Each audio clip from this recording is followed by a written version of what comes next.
it provides an opportunity for us to engage with some of our key stakeholders, the World Bank Group and its affiliates, including the IFC.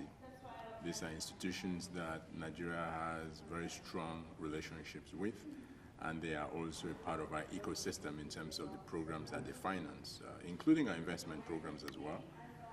There is also the discussion around how to monetize our assets that are ongoing and have been of key interest, not only to the global community, but also to the World Bank as well. And that's part of the agenda during these spring meetings. How do we begin to financialize the assets we have? How do we begin to optimize state-owned enterprises? And as you know, these are things that are well within the MOFI mandate.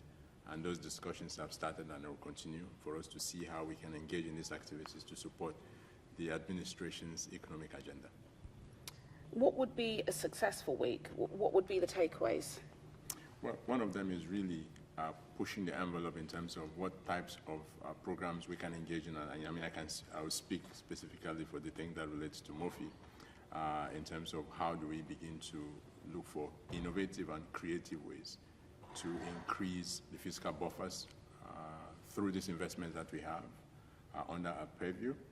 The second will really be around engaging the global community, including the Nigerian diasporans, to see how we can leverage on some of the diaspora remittances that are available to us, but in a very structured manner as investment vehicle. I think being able to do some of those will be very, very central, and we would consider those to be successes.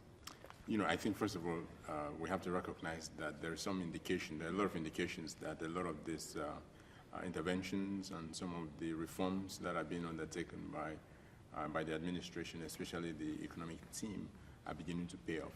We're seeing that already. And we'll continue to see more of that. But I think it is important to also bear in mind that some of these reforms do take time to take hold.